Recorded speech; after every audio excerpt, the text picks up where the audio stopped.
Hello everyone, this is Anupam. In this tutorial, we will learn a very new thing and it's not connected to any other previous tutorial. I have created this tutorial because whatever we will learn here will be needed in future tutorials also. You can check out my website www.logicvoltage.com. You will find many other STM32F4Discovery tutorials at the website also. You can even check out the video store at the website. You will find very good video tutorial series there with a very less price. You can even get in touch with me also in case of any query. Just go to contact us page and fill up the form and I will reply. You can check out the forum also. For any tutorial related queries or any technical questions and doubts, you can post comment there and I will reply back there so that other people can also see the comments and what discussion is going on. Please make some donations so that we can create free tutorials as much as possible or keep the price very low. You are welcome to choose any amount as you like for donation. We will be highly appreciated. You can also support by subscribing my YouTube channel. Thanks. Okay, so in this tutorial we will learn a new way of showing output of a program. Till now we have created many programs and executed on STM32F4Discovery board. If you have noticed that we have used LEDs in almost all programs to show the output, or in other way I can say that in one way or the other we have used LEDs on almost every program to learn and check that whatever we have written in the program is working correctly. Like for example, we have written a program in the past to make the LED blinking in a gap of 1 second. Now when we have executed that program on our discovery board, then our LED started blinking as we expected. Hence, we have taken that as a success. But what if the LED wouldn't have blinked at that time? Then we would consider the program as failed and not working. But have you thought about this, that how you would know at which line of code our program had failed or which line of code is not working properly? If you have done any kind of software programming earlier, then you might know that in software programming generally we add some print on console statements in between the program statements so that we can see which line of code is currently being executed, and in case of failure we get to know that these statements executed properly and then at this statement it failed. Now same kind of philosophy we can done here also. Okay, let me explain you in a simple way. Let's suppose we have main function here.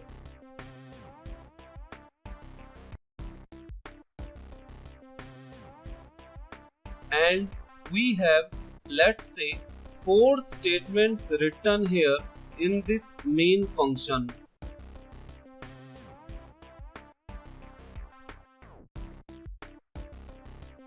And let's say we have a LED here.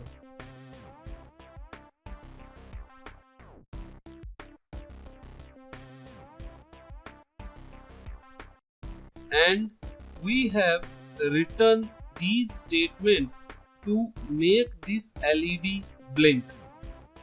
Now let's say we build this program and run it on the discovery board where a LED is connected, and our program now started running, and you find that our LED is blinking as we expected. So that means whatever lines of code we have written is working properly. But now let's suppose that LED is not blinking. It may be just switched and nothing is happening. So now what you will do? We now know that there is some problem in our program, but how to find that problem? How we know that which line of code is not properly written? Although here we have only 4 lines of code, and it's not a big issue to find that problem. But what if the number of statements are 100 or maybe 200 or more? So in that case, we cannot verify each line of code one by one. In that situation, we can use this printf console statements. We will write some printf statements in between.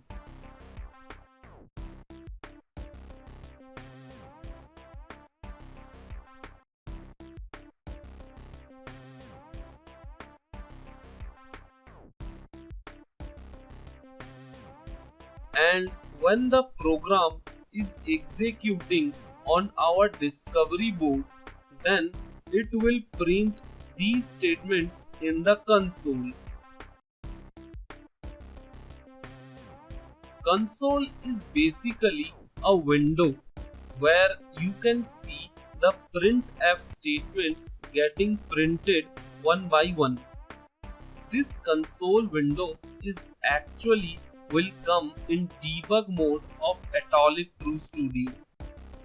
Now this will help us to find the wrong line of code, because on seeing the printf statements we can know that which statements executed properly and which not executed properly. Now we will do a real example of printing in console and see how it actually works. Okay, so now we will write a program for blinking 2 LEDs in a gap of few seconds.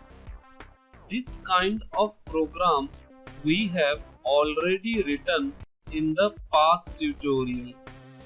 But now in this tutorial we will add a new function of printing in console lines, so that which statements are currently executing we can know.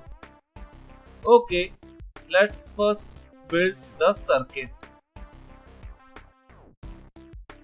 Okay, let me first show you how the circuit will look. Let's say we have discovery board here.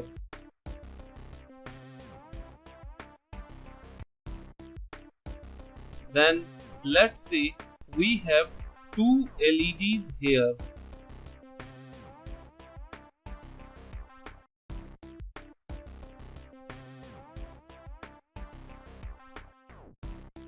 Now we have ground pin on the discovery board.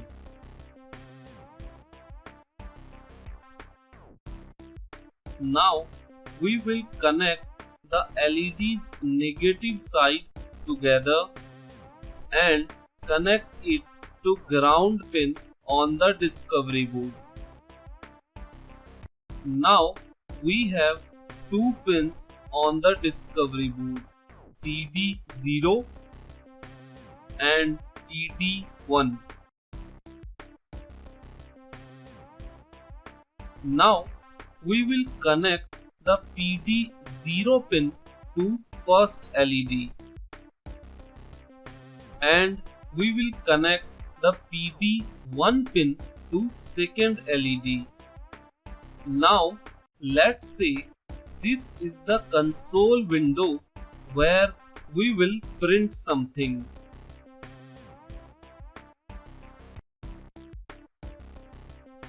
Now we will write a program in such a way that these two LEDs will toggle.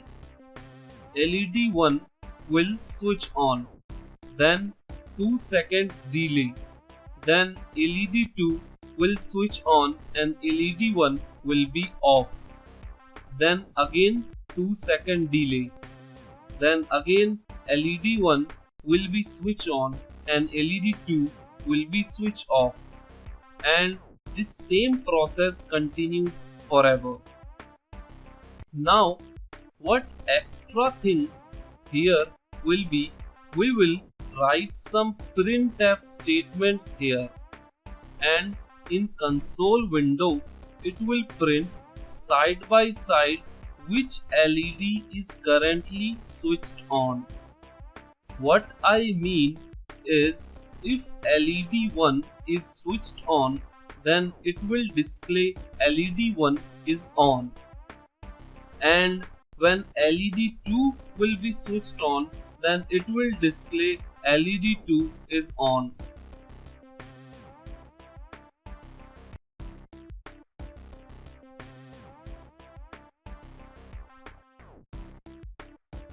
Okay, so now let's build this circuit. Okay, so here we have STM32F4Discovery board and a breadboard. Let's first connect two LEDs one by one.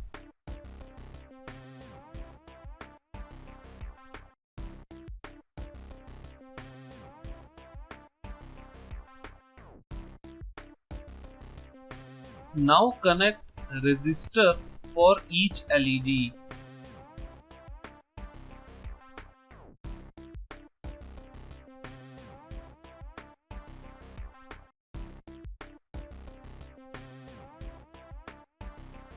Okay, connect the PD0 pin from discovery board to first LED.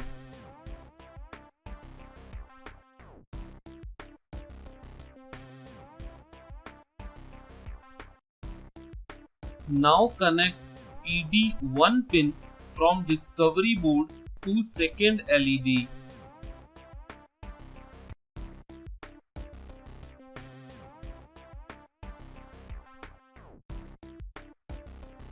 Okay, now connect the LED's negative side to ground pin on the discovery board.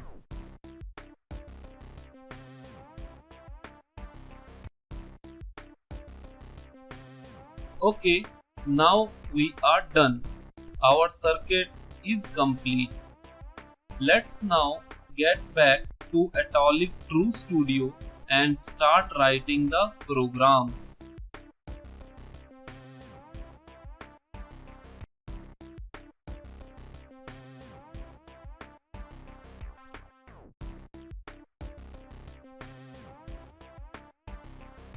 Okay, we have built the circuit now. Let's start writing the code. Let's create a new project. Let's name it Printf console.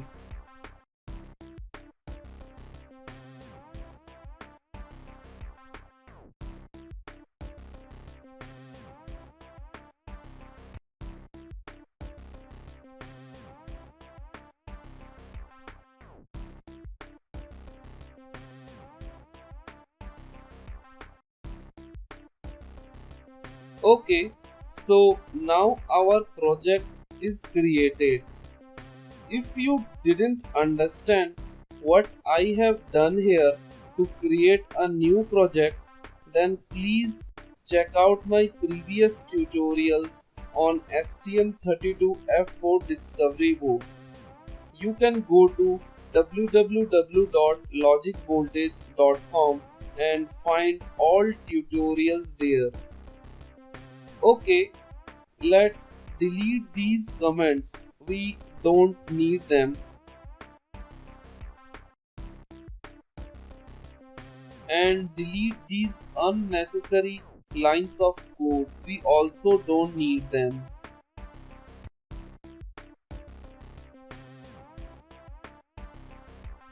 Okay, now configure the clock settings.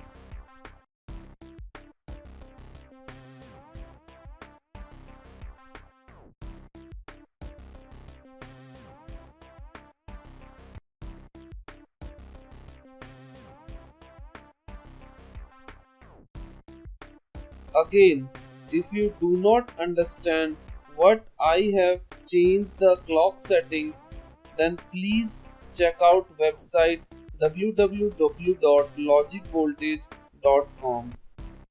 Okay, now our initial configurations are done.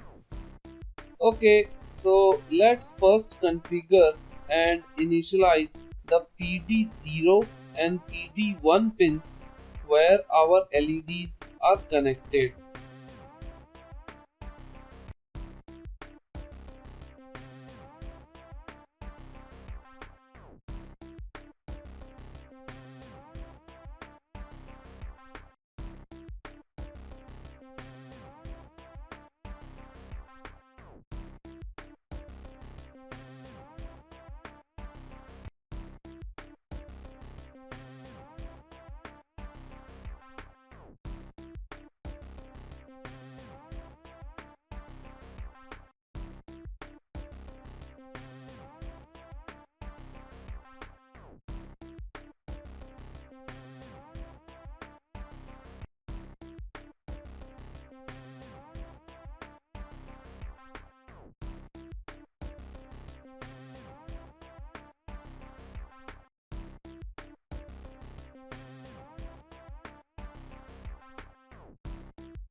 Now PD0 and PD1 pins are initialized.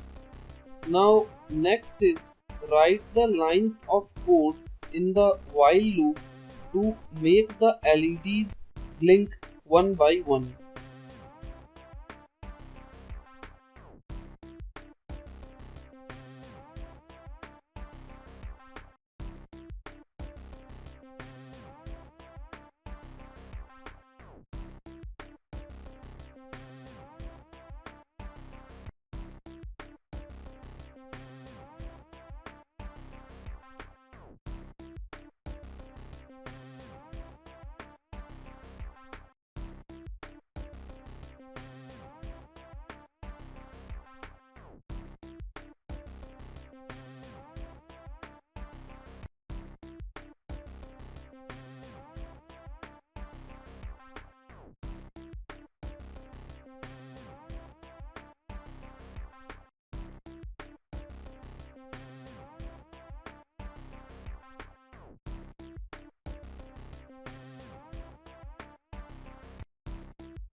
Okay, so these lines are making the two LEDs blink one by one.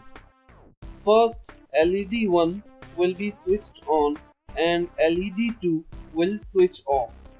and then again LED 1 will switch off and LED 2 will switch on, and this same repeats forever. Now we will write some printf statements in between. Let's write them.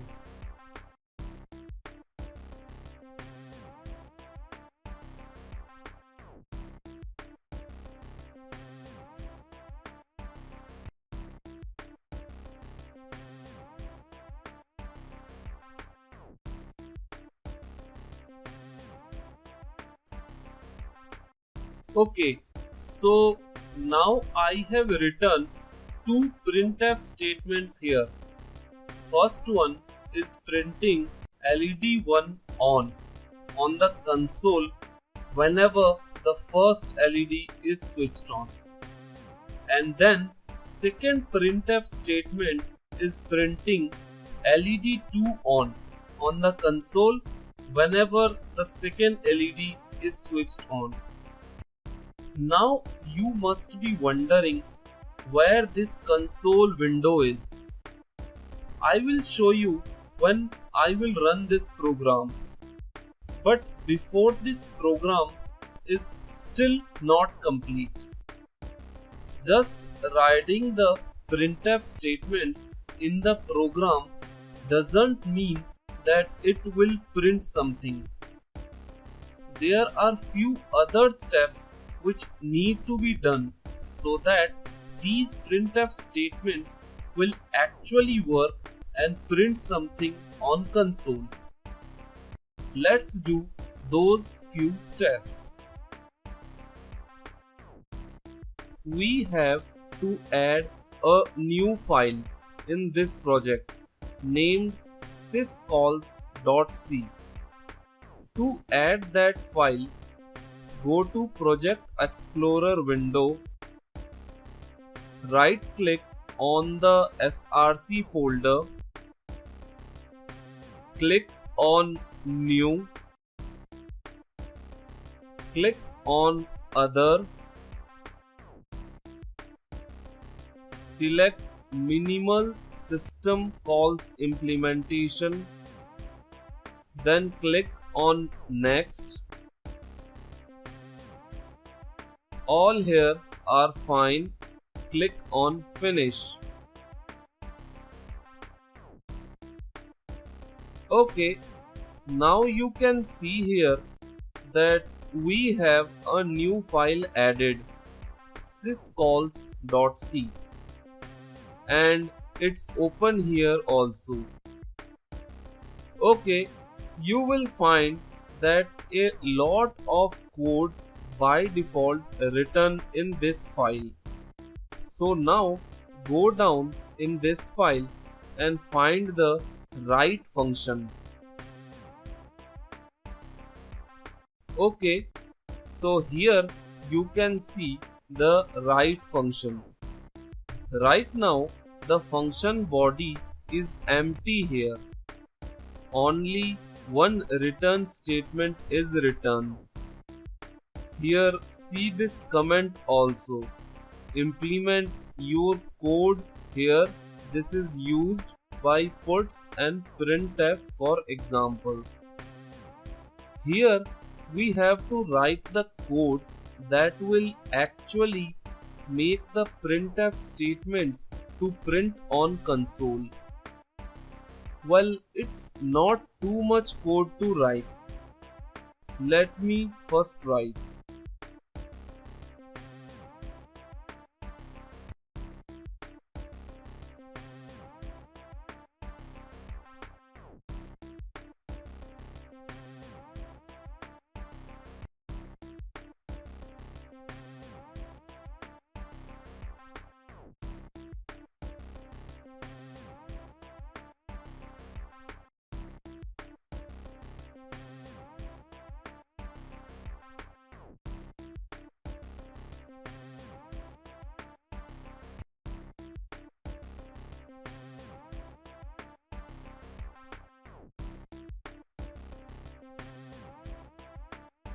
Okay, this is done. The function body is complete. We also have to include the STM32 header file also.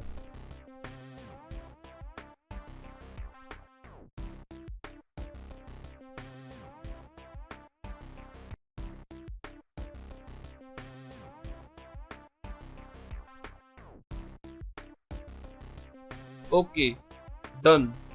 Only these statements need to be written. And we are done now. Now our program is completely ready. Let's now build this program. Okay, now click on Run, then click on Debug here.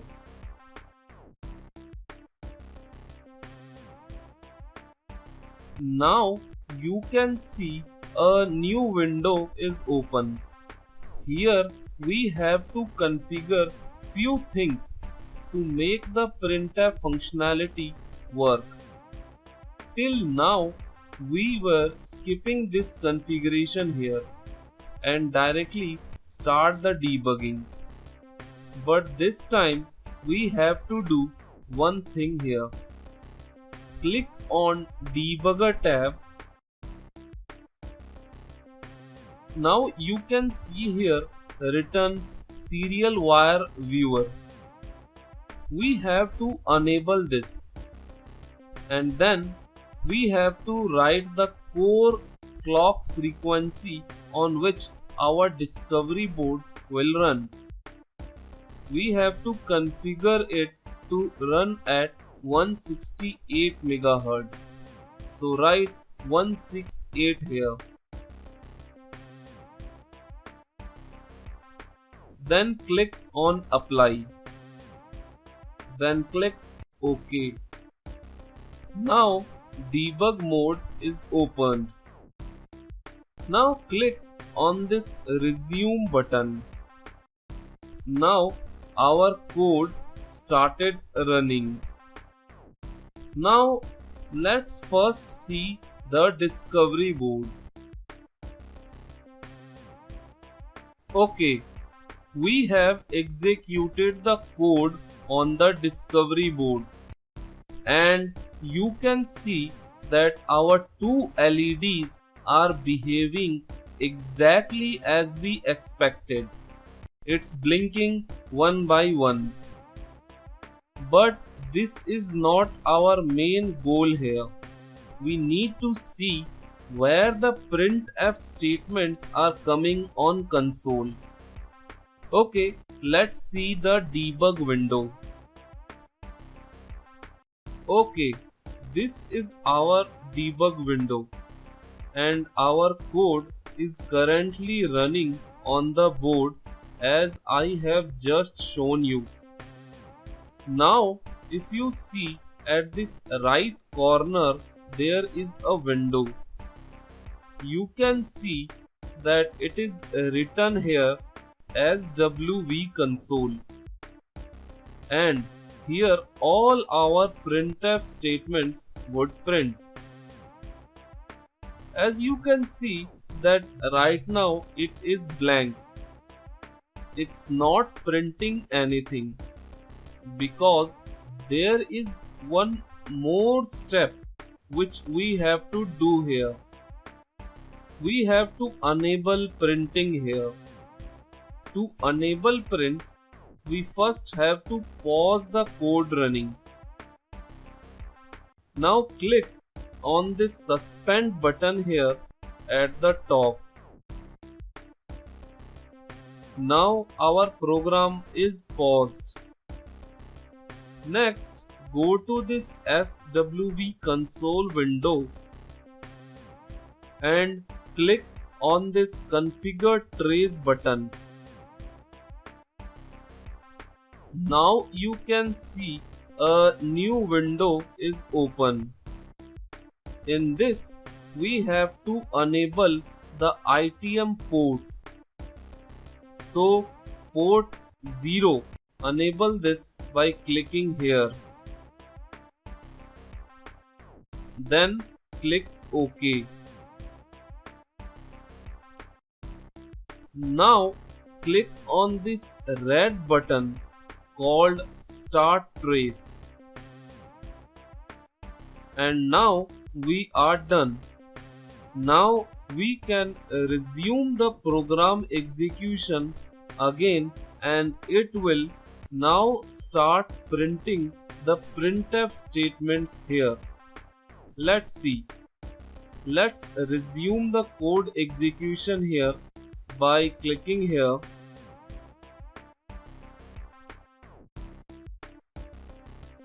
Okay, now you can see it's printing. LED 1 on, LED 2 on, then LED 1 on, and our code is also running side by side. Let me show you the discovery board. You can see whenever the LED 1 is on, then it's printed here, and whenever the LED 2 is on, it's printed here. That's great. Okay guys, so now we understood how we can print anything on the console window. This opens a new way of debugging code. You can start trace of execution and which line of code is currently executing. That will all can be printed. I hope you enjoyed the tutorial.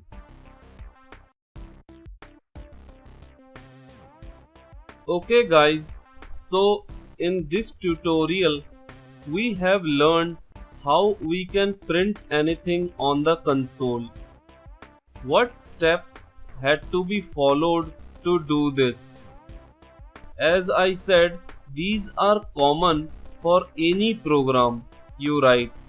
So remember these steps, as we will be using this feature in next tutorial also. Alright, once again this is Anupam from www.logicvoltage.com, and thanks for watching. Bye.